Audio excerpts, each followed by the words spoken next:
Good evening, everyone, and welcome to another Mech Merlin stream. Welcome, everyone. I see a Tataimo joining in super early. Thank you, thank you, thank you. As you guys can see from tonight's stream, we are building the Void 65. This is a dual mounting keyboard. Not that you can do two mounts at the same time, but you can choose between top mount or O-ring gasket mount. So yeah, Void 65, top mount, and O-ring keyboard. So yeah, group buy is supposed to start sometime in September. Here are a couple of rendered images. This one's the one in black. I did get a unit in red. Speaking of colors, you got black, you got white, brown and red, and polycarb. I got the red one, which I think is the most striking one. I do have a few red sets that I want to try out. I'll have you guys decide which one I try out tonight, but it's mainly going to be strawberry milk or gray burgundy. We'll see which one looks better. Just a few specs. 65%, so it is not a exploded layout like my Windex 65. 7.5 degree typing angle, keyboard height of 23.35 millimeters. It's got a copper bottom plate, stainless steel rear bumper, which I'll be showing off later. The plate is 1.5 millimeter aluminum, or you can have polycarb, palm, or carbon fiber. I did get two plates with mine, which I'll be showing off later as well. And as usual, supports the usual QMK and VIA. The board does come with a nice little carrying case, so if you want to move it around, no problem with that. Parts included with the kit, you do have your choice, or rather it comes with it. You have a hot swap and a soldered PCB. You can choose which one you want to build. Tonight we'll be doing hot swap just because soldering will add another hour to the stream. And it may be cooling down here in Seattle, but it's still fairly warm.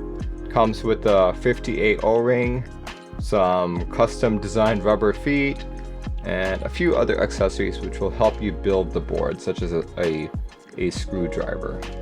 Void consists of four major parts: top and bottom case, the rear bumper, and the chassis bottom cover, which is aluminum or copper.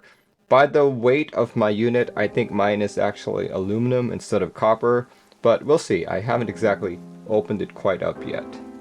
You can choose to either top mount it or O-ring mount it. So by top mount, it comes with 7 mounting points, as you guys can see there. And O-ring, yeah, pretty much like a Bakaneko, goes under the plate as so, or actually it's not under the plate, it's between the plate and the PCB. Hot swap layout only comes with the 7U spacebar, but soldered layout you can use the 6.25U. You do have your options for the hot swap for a stepped caps lock and a split backspace, but other than that, you're kind of stuck with what you see over here. Let's see, the pricing. The aluminum kit is $275, and for just a little bit more, if you want the copper stainless steel kit, it's $350. This kit will be sold through Click-Clack in the USA, and everywhere else you guys can read through the listing here. Let's open up this board and we can do a quick show and tell. So Click-Clack now actually has their own branded keyboard bags, which I really like. Hopefully they sell these outside of an actual keyboard, because these are pretty fancy. And let me show you why I think they're pretty fancy. For example, I've kind of opened it already, so it's not all that neat, but there is a zippered pouch. This thing is zippered, so you don't have stuff falling over onto your keyboard and all that. The stuff it comes with: screws. This is the screwdriver gaskets, I believe. Here is the 58 O-ring, cloth to wipe your board with. Comes with a soldered PCB, and I have the hot swap PCB prepared already. And we've got the daughter board with JST cable. It's like most keyboard cases do have like a pouch of sorts, but it's not zippered. So things will fall out if you're not careful, if you shake your board too much. Then another reason why I like this board is they've got this middle layer here, which is not zippered, but it's where they have chosen to put the plates. 2 plates available for me at least. One of them is an aluminum plate in black, and the other one is I believe this is a plastic plate. Yep, it's a plastic plate. I think it's a PC plate. No foams included in this kit, might I add. It's really light, so yeah, this is not the copper kit. I did take a sneak peek at it already, so I know it's red. But here goes. See that? It's red. Ta-da! That is a very beautiful red, and yeah, this is the regular aluminum bottom. I think for red, the copper bottom would have looked really nice on this. In terms of today's build though, I will be using Gateron box inks. Yeah, this is over on Keebio. Keebio is my newest sponsor. But yeah, if you purchase from their website, you'll get a 5% discount, and I'll get a small 5% kickback as well. But yeah, look at that. You can choose between black and pink box ink V2 switches. But tonight we're using regular box inks, which I have already lubed. And in terms of key sets, like I mentioned earlier, it's either going to be NicePBT Gray Burgundy or NicePBT Strawberry Milk. We'll see which one fits the red better. But for now, we can start off the build. And as usual, I've already pre-populated the PCB with stabs. Today I have opted to use the TX stabs, the TX AP Stabilizer TK LSAT, new from 2023, the almost perfect. Oh yeah, PCB is 1.6 millimeters. And I am going to go for, let's see, I'll do aluminum plate. So I ended up building this board 3 times. First time was top mount, which resulted in a very pleasant typing feel that fit my preferences very well.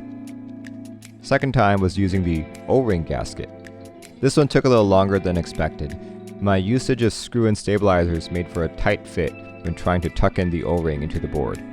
My recommendation is to use clip-in stabs if you are going to go with the O-ring route. The O-ring build resulted in a very poppy sounding board and a softer typing feel, neither of which were anything I particularly liked. So I rebuilt for a 3rd time and went back to the top mount build, which suits my preferences much better.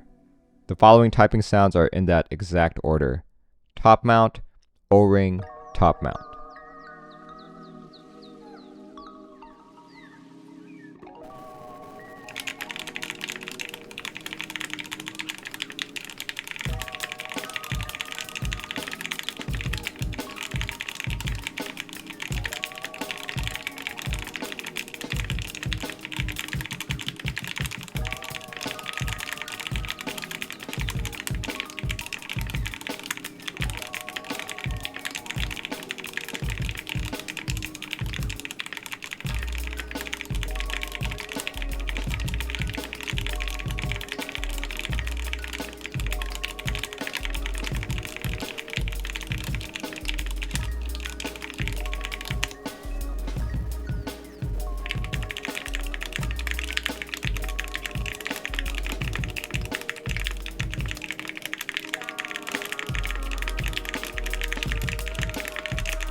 Alright.